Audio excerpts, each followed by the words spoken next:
ಏನ್ರಿ ಸ್ಟೇಷನ್ಗೆ ಹೋದ್ ಮಾವ ಇಷ್ಟೊತ್ತಾದ್ರೂ ಬರ್ಲೇ ಇಲ್ಲ. ನಂಗೆ ಯಾಕೋ ಭಯ ಆಗ್ತಾ ಇದೆ. ಪೊಲೀಸ್ನವರು ಮಾವನೇನಾದ್ರೂ ಒಳಗ್ ಹಾಕ್ಬಿಟ್ರ ಅನಿಸ್ತಿದೆ. ನೀನ್ ಬಾಯಿ ಮುಚ್ಕೊಂಡಿರೋದಕ್ಕೆ ಏನ್ ತಗೊಳ್ತೀಯ? ನಾನು ಅಪ್ಪ ಹೋದಾಗಿಂದ ನೋಡ್ತಾನೆ ಇದ್ದೀನಿ, ಬರೀ ಕೆಟ್ಟದನ್ನೇ ಬಯಸ್ತಾ ಇದ್ಯಾ. ಯಾಕೆ ನಮ್ಮಪ್ಪ ಜೈಲಿಗೆ ಹೋದ್ರೆ ನಿಂಗೆ ಸಂತೋಷನಾ? ಅಯ್ಯೋ ನಾನಿಲ್ರಿ ಹಾಗೆ ಹೇಳ್ದೆ. ಮಾವ ಇಷ್ಟೊತ್ತಾದ್ರೂ ಬರ್ಲಿಲ್ವಲ್ಲ ಅದಕ್ಕೆ ಭಯ ಆಯ್ತು ಅಷ್ಟೇ. ಹೀಗೇನಾದ್ರೂ ಆಗಿರ್ಬೋದೇನೋ ಅನ್ಕೊಂಡೆ.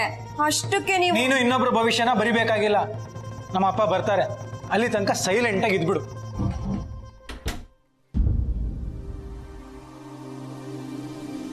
ಅಪ್ಪ ಪೊಲೀಸ್ ಸ್ಟೇಷನ್ಗೆ ಯಾಕೆ ಕರ್ಸಿದ್ರು? ಏನಂತ ವಿಷಯ?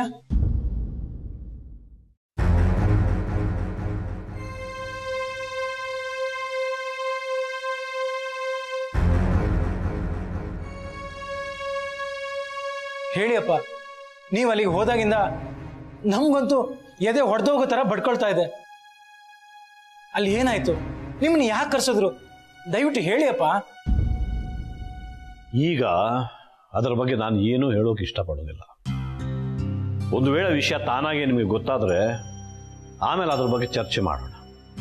ಈಗ ನೀವು ನನ್ನನ್ನು ಏನು ಕೇಳದೆ ಇರೋದೇ ಉತ್ತಮ. ಅಂದ್ರೆ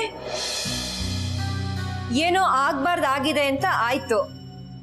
ಏನ್ ಮಾಡ್ಕೊಂಡಿದ್ದೀರಾ ಮಾವ? ಈ ವಯಸ್ಸಿನಲ್ಲಿ ನಿಮ್ಗಿದೆಲ್ಲ ಬೇಕಿತ್ತ ಮಾವ? ಹೇಗೋ ಮರ್ಯಾದೆಯಿಂದ ಬದುಕ್ತಾ ಇದ್ದೀವಿ, ನೀವುಗಳು ಅದಕ್ಕೂ ಕಲ್ ಹಾಕ್ತಾ ಇದ್ದೀರಲ್ಲ. ನಾವು ನೆಮ್ಮದಿಯಾಗಿರೋದೇ ನಿಮ್ಗೆ ಇಷ್ಟ ಇಲ್ವಾ?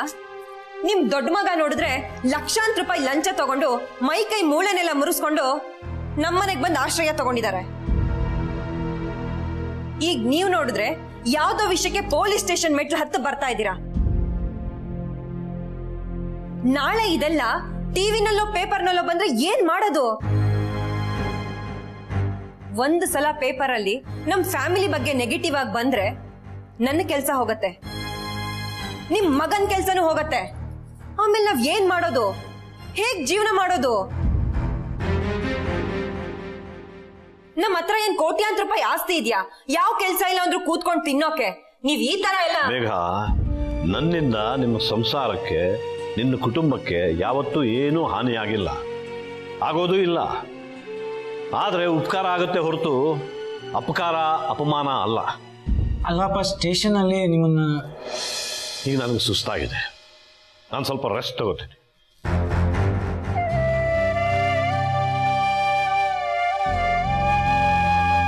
ನೋಡಿದ್ರೇನ್ರಿ ನಿಮ್ಮಪ್ಪನ ಹೇಗ್ ಹಾರ್ಕೆ ಉತ್ತರ ಕೊಟ್ಟು ಹೋಗ್ತಾ ಇದ್ದಾರೆ ಅಂತ? ಇದ್ರಲ್ಲೇ ಗೊತ್ತಾಗಲ್ವಾ ಏನೋ ಮಾಡಬಾರ್ದು ಮಾಡಿ ಆಗ್ಬಾರ್ದು ಆಗಿಸ್ಕೊಂಡು ಬಂದಿದ್ದಾರೆ ಅಂತ? ಹೌದು ಮೇಘ, ಅಪ್ಪ ಏನೋ ತಪ್ಪು ಮಾಡಿದ್ದಾರೆ ಅಂತ ಅನಿಸ್ತಾ ಇದೆ. ಅದೇನು ಅಂತ ತಿಳ್ಕೊಳ್ಳೋ ಪ್ರಯತ್ನ ಮಾಡ್ತೀನಿ.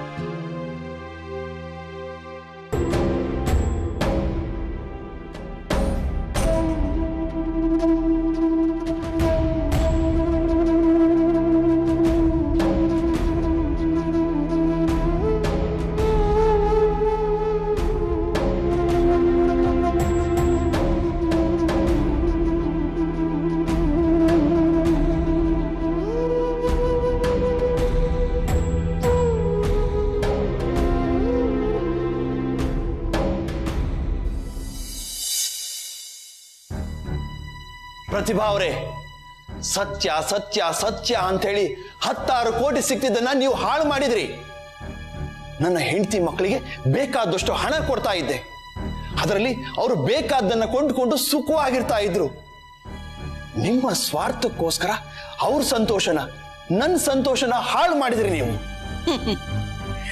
ಕೊಳ್ಳೆ ಹೊಡೆದಿರೋ ಹಣನ ತಳ ಇಲ್ದಿರೋ ದೋಣಿಲಿ ಇಟ್ಕೊಂಡು, ನೀರಿಲ್ದಿರೋ ಹೊಳೆ ದಾಟಿಸಿ, ಜೀವನೇ ಇಲ್ದಿರೋ ಹೆಂಡತಿ ಮಕ್ಕಳಿಗೆ ಕೊಟ್ಟು ಅವರನ್ನ ಸಂತೋಷ ಪಡಿಸ್ತೀನಿ ಅಂತ ಹೇಳ್ತಿರೋ ಮೂರ್ಖ ನೀವು.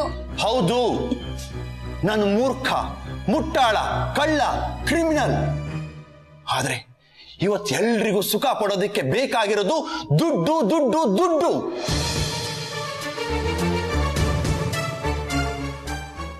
ಎಲ್ರೂ ಒಂದೊಂದು ವ್ಯಾಪಾರ ಮಾಡ್ತಿದ್ದಾರೆ, ನಾನು ವ್ಯಾಪಾರ ಮಾಡ್ತಿದ್ದೀನಿ. ನನ್ನ ಆಶ್ರಮನೆ ಅಂಗಡಿ, ನನ್ನ ಆಧ್ಯಾತ್ಮನೆ ಸರಕು, ನನ್ನ ಭಕ್ತರೇ ಗ್ರಾಹಕರು, ನನ್ನ ಮಾತೆ ಬಂಡವಾಳ. ಸರ್ವನಾಶವೇ ನಿಮ್ಮ ಗುರಿ ಅನ್ನೋದನ್ನು ಸೇರಿಸ್ಕೊಂಡ್ಬಿಡಿ. ಶರಣರು, ಸಂತರು, ದಾಸರು, ಅರವಿಂದ, ರಮಣ, ರಾಮಕೃಷ್ಣ, ವಿವೇಕಾನಂದರು ಹುಟ್ಟಿದ ಈ ನಾಡಿನ ಆಧ್ಯಾತ್ಮವನ್ನ ಅಂಗಡಿ ಸರಕಿನ ಮಟ್ಟಕ್ಕೆ ಇಳಿಸ್ತಾ ಇರೋ ನಿಮ್ಮಂಥವ್ರು ಈ ದೇಶದ ಆಧ್ಯಾತ್ಮಿಕ ಪರಂಪರೆಗೆ ಒಂದು ಕಳಂಕ. ಭಗವಂತ ಮತ್ತು ಭಕ್ತರ ನಡುವೆ ಪ್ರೇಮದ ಸೇತುವೆ ಆಗಬೇಕಾದ ನೀವು ಮುಗ್ಧ ಜನರನ್ನ ಭ್ರಮೆಯ ಹಳ್ಳಕ್ಕೆ ತಳ್ಳಿ ಅವರ ಸಮಾಧಿ ಕಟ್ತಾ ಇದ್ದೀರಾ. ಜ್ಞಾನದ ಬೆಳಕನ್ನ ತೋರ್ಬೇಕಾದ ನೀವು ಬೊಗಳೆ ಮಾತುಗಳಿಂದ ಚಿಲ್ಲರೆ ಕೈಚಳಕ ತೋರಿಸ್ತಾ ಜನರನ್ನ ಕತ್ಲಲ್ಲಿಡ್ತಾ ಇದ್ದೀರಾ. ದುಡ್ಡಿನ ದಾಹ ದಾಹ.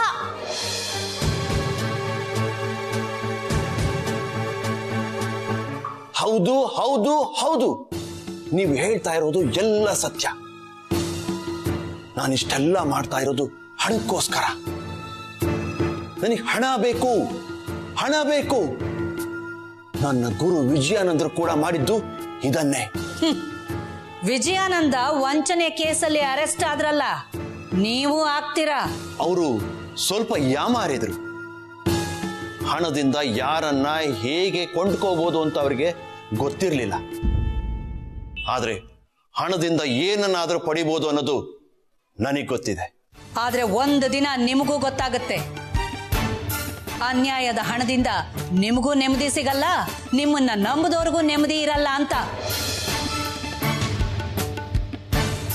ನೀವು ಸೃಷ್ಟಿಸಿರೋ ಸುಳ್ಳುಗಳೇ ನಿಮ್ಮನ್ನ ಸೂಜಿ ತರ ಚುಚ್ಚುತ್ತವೆ. ನಿಮ್ಮಿಂದ ಆಸ್ತಿ ಕಳ್ಕೊಂಡು ಹಾಳಾದ ಜನ ನಿಮ್ಮ ಬೆನ್ನ ಹತ್ತಿ ಬೇತಾಳದ ಹಾಗೆ ಕಾಡ್ತಾರೆ. ನಿಮ್ಮ ದೇಹ ಮನಸ್ಸು ದುರ್ಬಲ ಆಗ್ತಾ ಹೋಗುತ್ತೆ. ಒಂದ್ ಕಡೆಯಿಂದ ಹೊರಗಿನ ಜನ ನಿಮ್ಮನ್ನ ಛೀ ಥೂ ಅಂತ ಉಗಿತಾರೆ. ಇನ್ನೊಂದು ಕಡೆಯಿಂದ ನಿಮ್ಮ ಆತ್ಮಸಾಕ್ಷಿ ಒಳಗೊಳಗೆ ನಿಮ್ಮನ್ನೇ ಸುಡುತ್ತೆ. ಊರಿಗೆ ಪ್ರಜೆ ಅಲ್ಲ, ಸ್ಮಶಾನಕ್ಕೆ ಹೆಣ ಅಲ್ಲ ಅನ್ನೋ ಹಾಗೆ ನೀವು ಇತ್ಲಾಗ ಭೂಮಿಗೂ ಬೇಡದವರಾಗಿ ಅತ್ಲಾಗ ಭಗವಂತನಿಗೂ ಬೇಡದವರಾಗಿ ಅಂತರ್ ಪಿಶಾಚಿ ತರ ಅಲ್ದಾಡ್ತಾ ಇರ್ತೀರ. ನೀವು ದೋಚಿದ ಹಣ, ನಿಮ್ಮ ಮೋಸದ ಹಣ ಯಾವತ್ತೂ ನಿಮ್ಮನ್ನ ಕಾಪಾಡಲ್ಲ. ಹೋಗಿ. ಹೋಗ್ತೀನಿ. ಇದು ಕಲಿಯುಗ. ಹಣನೇ ದೇವ್ರು, ಹಣನೇ ಕಾಪಾಡೋದು ಅನ್ನೋ ಜ್ಞಾನೋದಯ ತಮಗೂ ಆಗುತ್ತೆ. ಈ ಬಿಟ್ಟಿ ಉಪದೇಶನೆಲ್ಲ ಯಾವ್ದಾದ್ರು ಬಕರನ್ ಮುಂದೆ ಹೇಳಿ ಹೋಗಿ. ಹಣಕ್ಕೋಸ್ಕರ ಬಾಯಿ ಬಿಟ್ಕೊಂಡು ಕೂತಿರೋ ಹೆಣ ಅಲ್ಲ ನಾನು. ನನ್ನುದ್ದಕ್ಕೂ ಹಣ ಸುರಿದ್ರು ನೀವು ಹೇಳೋದನ್ನ ನಾನು ಕೇಳೋದಿಲ್ಲ. ನಿಮ್ಮ ಉದ್ದೇಶ ಏನು? ನಿಮಗೆ ಯಾವ್ದ್ರಿಂದ ತೃಪ್ತಿ? ನಿಮ್ಮ ಜೀವನದ ಗುರಿ ಆದ್ರೂ ಏನ್ರಿ? ವಿನೋದ್, ಕಿವಿ ಕೊಟ್ಟು ಕೇಳಿ. ನಾನೊಬ್ಳು ಸಾಧಾರಣ ಹೆಂಗಸು, ಮಹಾನ್ ಕ್ರಾಂತಿಕಾರಿ ಏನೂ ಅಲ್ಲ. ನನ್ನ ವ್ಯಾಲ್ಯೂಸ್ ಜೊತೆನಲ್ಲಿ ನನ್ನ ಪಾಡಿಗೆ ನಾನು ಇರೋಂಥವಳು. ಆದ್ರೆ ಒಬ್ಬ ಅಸಹಾಯಕ ಹೆಣ್ಣಿನ ಕಣ್ಣೀರು ಒರೆಸೋ ಸಂದರ್ಭ ಬಂದಾಗ ಎಸ್, ನಾನೊಬ್ಬ ಕ್ರಾಂತಿಕಾರಿನೇ, ಹೋರಾಟಗಾರ್ತಿನೇ. ನ್ಯಾಯ ಸಿಗೋವರೆಗೂ ಹೋರಾಡೋಳೆ.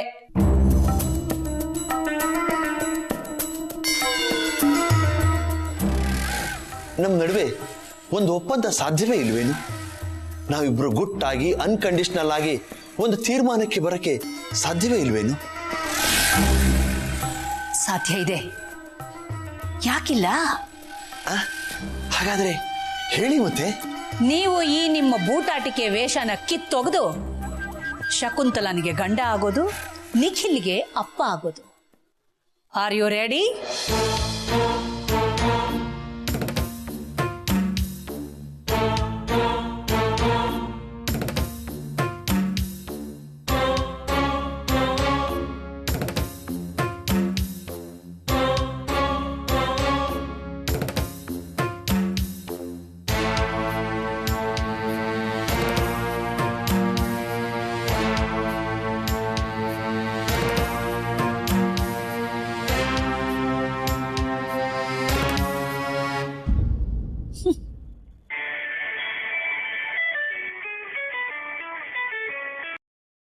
ಹಲೋ. ಹಾ, ಹೌದಾ? ಬರ್ತೀನಿ, ಈಗಲೇ ಬರ್ತೀನಿ. ಈಗ ಫೋನ್ ಮಾಡಿದ್ದು ನಿಮ್ಮ ಮಗ. ಅವ್ರ ಅಮ್ಮಂಗೆ ಸೀರಿಯಸ್ ಆಗಿದೆ ಅಂತ.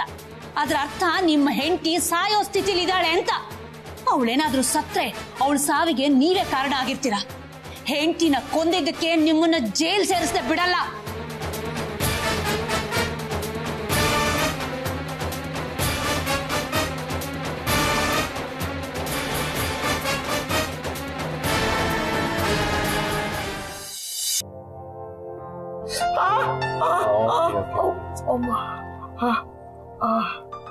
Mister Shravan, yes doctor.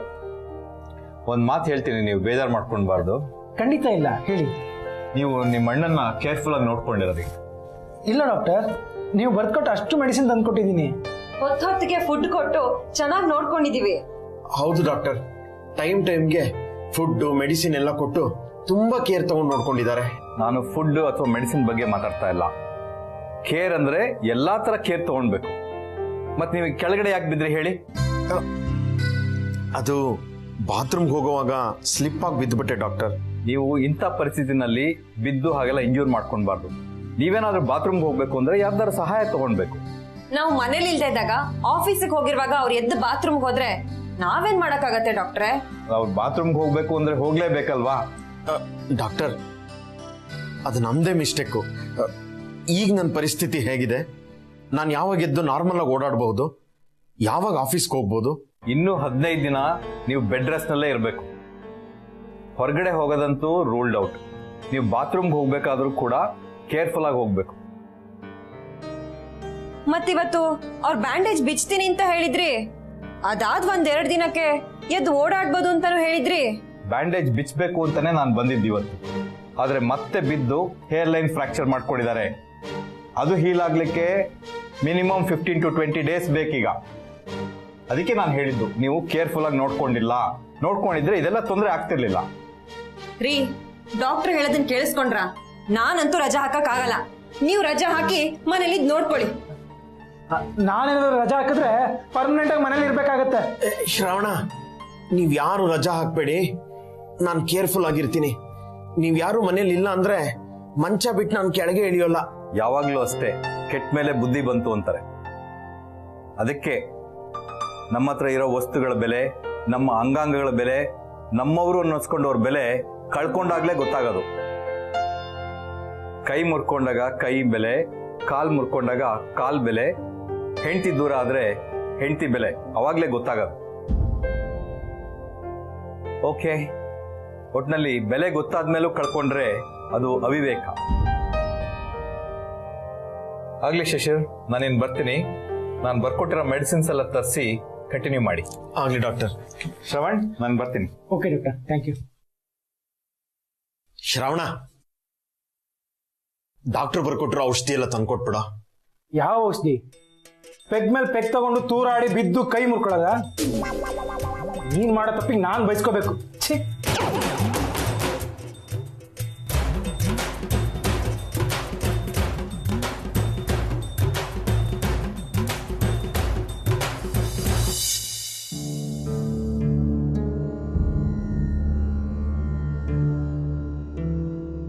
ನೀವ್ ಈ ಪುಸ್ತಕ ಇಟ್ಕೊಂಡು ಕುತ್ಕೋಬಿಟ್ರೆ ನಾನ್ ನಿಮ್ಮನ್ ಸುಮ್ನೆ ಬಿಟ್ಬಿಡ್ತೀನಿ ಅನ್ಕೊಂಡಿದೀರಾ?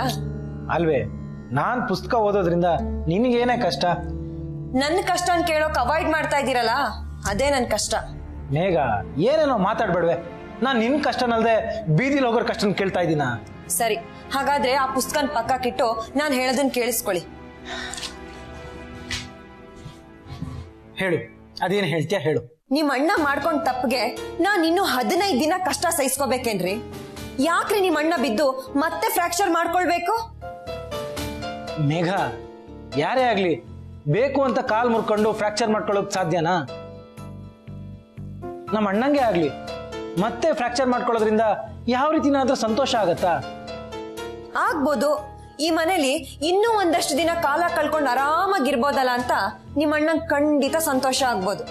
ಅಲ್ವೇ, ಸ್ವಲ್ಪ ಕಾಮನ್ ಸೆನ್ಸ್ ಇಟ್ಕೊಂಡು ಮಾತಾಡು. ಅವನೇನೋ ಇಲ್ಲಿ ಭಾರಿ ಸಂತೋಷದಿಂದಿರೋ ಹಾಗೆ, ನಾವೇನೋ ಅವನಿಗೆ ಭಾರಿ ಉಪಚಾರ ಮಾಡಿ ನೋಡ್ಕೋತಿರೋ ಹಾಗೆ ಮಾತಾಡ್ತಿದ್ಯಲ್ಲ. ರೀ, ನಿಮ್ ಅಣ್ಣಂಗೆ ಉಪಚಾರ ಅಲ್ಲ ಬೇಕಾಗಿರೋದು, ಹೊತ್ತೊತ್ತಿಗೆ ಊಟ ಔಷಧಿ ಸಿಕ್ಕರೆ ಸಾಕು ಅನ್ನೋ ಸ್ಥಿತಿ ಉಂಟಾಗಿದೆ. ತನಗೆದ್ದು ಓಡಾಡಕ್ ಆಗದೆ ಇರುವಾಗ ನೀರು, ನೆರಳು, ಹೊಟ್ಟೆಗೆ ಊಟ, ಕೂತಲ್ಲೇ ಸಿಗ್ತಾ ಇರುವಾಗ ಅದಕ್ಕಿಂತ ಇನ್ನೇನ್ರಿ ಬೇಕು? ಇಲ್ಲಿಂದ ಹೋದ್ರೆ ಅದು ಸಿಗೋದಿಲ್ಲ ಅಂತ ನಿಮ್ಮಣ್ಣ ಮತ್ತೆ ಬಿದ್ದಿರ್ಬೇಕು. ಬಹಳ ಸೊಗ್ಸಾಗಿ ಕಲ್ಪನೆ ಮಾಡ್ತೀಯ ಮೇಘ. ಯಾರಾದ್ರೂ ನಿನ್ ಮನ್ಸಿಗೆ ಇಷ್ಟ ಆಗಿಲ್ಲ ಅಂದ್ರೆ ಅವ್ರಲ್ಲಿ ಇಲ್ದೇ ಇರೋ ತಪ್ಪುಗಳನ್ನೆಲ್ಲ ಹುಡುಕಿ ಚೆನ್ನಾಗಿ ಬೈತೀಯ. ನೋಡ್ರಿ, ನಿಮ್ ಅಣ್ಣಂಗ್ ಬೈದು ನನಗೇನು ಆಗ್ಬೇಕಾಗಿಲ್ಲ. ನಿಮ್ ಅಣ್ಣನ್ ನೀವು ನಿಮ್ ತಲೆ ಮೇಲೆ ಹೊತ್ಕೊಂಡ್ ಮೆರ್ಸಿ, ನಾನೇನ್ ಬೇಡ ಅಂತ ಹೇಳಲ್ಲ. ಆದ್ರೆ ನಿಮ್ಮಣ್ಣ ಈ ಮನೇಲಿರೋದು ನನ್ನಿಂದ ಇನ್ನು ಸಹಿಸ್ಕೊಳಕ್ ಆಗೋದಿಲ್ಲ. ಇಷ್ಟು ದಿನ ನಾನ್ ಸಹಿಸ್ಕೊಂಡಿದ್ದೆ ದೊಡ್ಡದು. ಇನ್ನೂ 15 ದಿನ ಅವ್ರ ನರಳಿಕೆ ಕೇಳ್ಕೊಂಡು ಇರಕ್ ಆಗದೇ ಇಲ್ಲ. ಮೇಘ, ನನಗ್ ತಾನೇ ಅದಾಗತ್ತೆ ಅಂತ ತಿಳ್ಕೊಂಡಿದ್ಯಾ? ಆದ್ರೆ ಏನ್ ಮಾಡೋದು, ವಿಧಿ ಇಲ್ಲ. ಅವನ್ ಯಾವತ್ತೂ ಈ ರೀತಿ ಯಾರ ಆಶ್ರಯಕ್ಕೂ ಬಿದ್ದವನಲ್ಲ. ಆದ್ರೆ ಈಗ ಅವನಿಗೆ ಇಂಥ ಪರಿಸ್ಥಿತಿ ಬಂದಿದೆ. ಪರಿಸ್ಥಿತಿ ಬಂದಿರೋದಲ್ಲ, ಪರಿಸ್ಥಿತಿ ತಾನೇ ತಂದ್ಕೊಂಡಿರೋದು. ಅವ್ರು ಮಾಡಿರೋ ಸ್ವಯಂಕೃತ ಅಪರಾಧಕ್ಕೆ ಬೇರೆ ಎಲ್ಲಾದ್ರೂ ಹೋಗಿ ಶಿಕ್ಷೆ ಅನ್ಭವಿಸ್ಲಿ. ಈ ಮನೇಲಿ ನಮಗ್ ಶಿಕ್ಷೆ ಆಗೋದ್ ಬೇಡ. ಈ ಮನೇಲಿ ನಿಮ್ ಅಣ್ಣ ಇರ್ಬೇಕು, ಇಲ್ಲ ನಾವಿರ್ಬೇಕು. ಯೋಚನೆ ಮಾಡಿ ಒಂದ್ ಡಿಸಿಷನ್ ಬನ್ನಿ.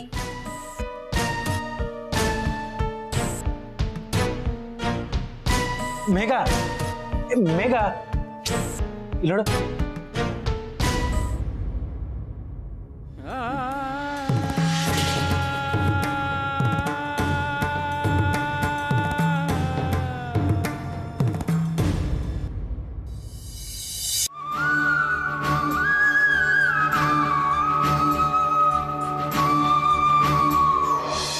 ನಿಖಿಲ್, ಏನಾಯ್ತಪ್ಪ ನಿಮ್ಮಮ್ಮಂಗೆ?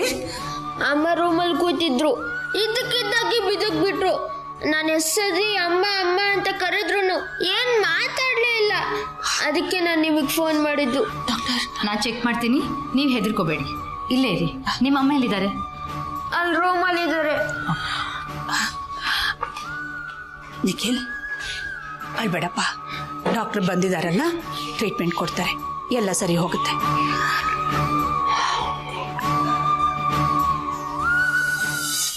ಬನ್ನಿ. Nothing to worry. ಇಂಜೆಕ್ಷನ್ ಕೊಟ್ಟಿದ್ದೀನಿ. ತುಂಬ ಸೀರಿಯಸ್ ಪ್ರಾಬ್ಲಮ್ ಏನಿಲ್ಲ. ಪ್ರಾಪರ್ ಮೆಡಿಕೇಶನ್ ಆ್ಯಂಡ್ ರೆಸ್ಟ್ ತಗೋಬೇಕು ಇವರು. ಅವಳು ಮಾತ್ರೆಗಳನ್ನು ತಗೋತಾ ಇದ್ಲು, ಹೈಪರ್ ಟೆನ್ಷನ್ಗೆ, ಡಿಪ್ರೆಷನ್ಗೆ ಅಂತ. ಬಹುಶಃ ಆ ಮಾತ್ರೆಗಳು ಇವ್ರು ಸರಿಯಾಗಿ ತಗೊಂಡಿಲ್ಲ ಅಂತ ಕಾಣುತ್ತೆ. ಓ, ಸ್ಟ್ರೆಸ್ನಲ್ಲಿ ಏನೋ ಸ್ವಲ್ಪ ಹೆಚ್ಚು ಕಡಿಮೆ ಆಗಿರ್ಬೋದು. ಇನ್ನು ಮುಂದೆ ಹಾಗಾಗದೇ ಇರೋ ಹಾಗೆ ನೋಡ್ಕೋಬೇಕು. ಸರಿ, ಮೆಂಟಲ್ ಸ್ಟ್ರೆಸ್ ಏನೂ ಆಗಬಾರ್ದು. Okay doctor. ಓಕೆ.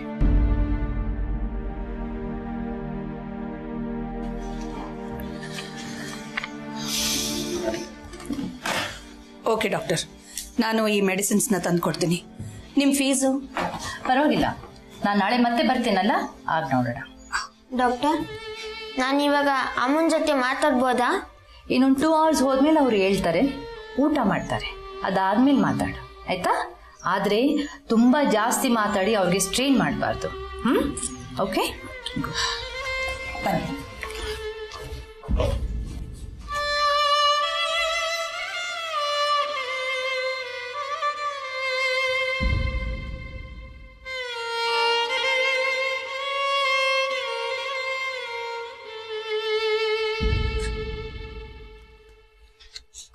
ನೋಡಿದ್ಯಾ ನಿಖಿಲ್, ಈಗ ನಿನಗೆ ನಿಮ್ಮ ಅಮ್ಮನ ಹತ್ರ ಮಾತಾಡಬೇಕು ಅನ್ನಿಸ್ತಾ ಇದೆ ಅಲ್ವಾ?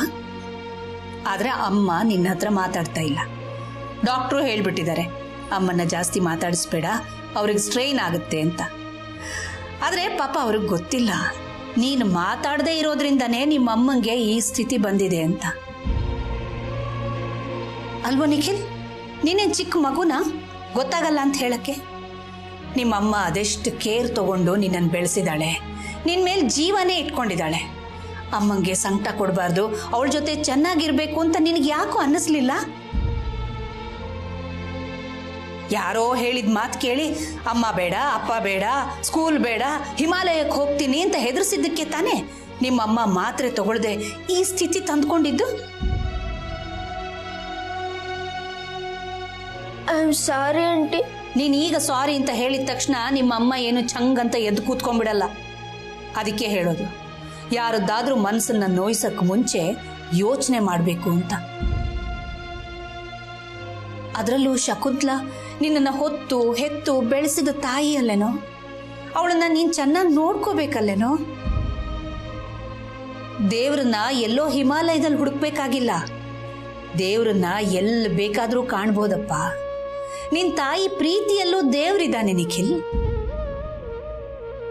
ನಿನ್ ತಾಯಿನ ನೀನ್ ಚೆನ್ನಾಗಿ ನೋಡ್ಕೊಂಡ್ರೆ ಆ ದೇವ್ರು ಮೆಚ್ತಾನಪ್ಪ. ಇದೇ ಮಾತನ್ನ ಸಾಧುಗಳು, ಸಂತರು, ಶರಣರು ಎಲ್ಲ ಹೇಳಿದ್ದಾರೆ. ಅದಕ್ಕೆ ಕಣೋ ಮಾತೃದೇವೋ ಭವ ಅನ್ನೋದು. ಆಂಟಿ, ನಾನು ಇನ್ಮೇಲೆ ಅಮ್ಮನ ಮನ್ಸಿಗೆ ಬೇಜಾರು ಮಾಡಲ್ಲ. ನಾನು ಅಮ್ಮನ ಜೊತೆನೆ ಇರ್ತೀನಿ. ನನ್ನ ಅಪ್ಪ ಯಾರು ಅಂತಾನೆ ಕೇಳಲ್ಲ. ಅಳ್ಬೇಡಪ್ಪ, ನೀನೀಗ ಗುಡ್ ಬಾಯ್.